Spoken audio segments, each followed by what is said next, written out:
可憐的女人又被婆婆綁起来了，无助的她只能大聲痛哭。婆婆就用毛巾把她的嘴巴堵住。她知道这次被抓回来以後就会有吃不完的苦，昨天也是好不容易侥幸逃出来，无家可归的她只能来到桥下面暂住。几天没吃飯的她就随便摘点野菜来吃，只有吃饱了才有力气继续逃跑，心想绝对不能再被婆婆给抓到了。随便吃点后，先将就在这里过一夜。他以为终于可以摆脱之前的困境，到了第二天早上，他還沒醒來，結果惡毒的婆婆又找到了這裡。這下可憐的女人要完了，她想跑時立即被兩人合力抓住，現在好不容易找到她，說怎麼也不可能讓她給跑掉。男人牢牢把她抓住，婆婆就拿出繩子來綁她的手。由於男人的力氣比較大，她想反抗也反抗不了，儘管女人苦苦哀求也沒用。綁好後就像牽牛一樣拉着她回去，不肯走也要硬拖回去。這女人實在太可憐了，不肯走就撿起地上的木棍打她，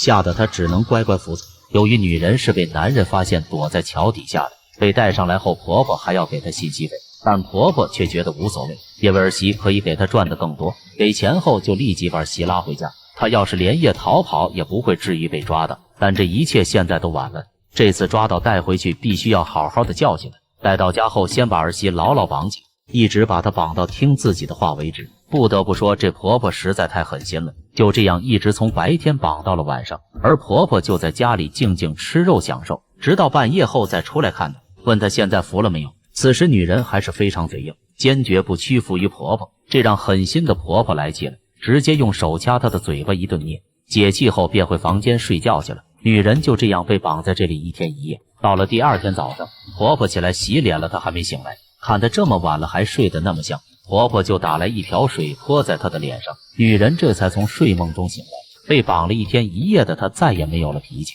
不敢再多說半個字。現在女人也跟婆婆認命，看她乖了很多，就拿一碗飯來給她吃，再給她解開身上的繩子，還告訴她千萬不要再耍什麼花招，要是還想逃跑可就不像現在這麼簡單了，再叫她趕緊吃飯，吃完飯就要去幹活。無奈的女人只能含淚把飯吃完，吃完後就立馬帶着她去地裡幹活，婆婆就在一邊看着指揮。接下來的日子女人就更慘了，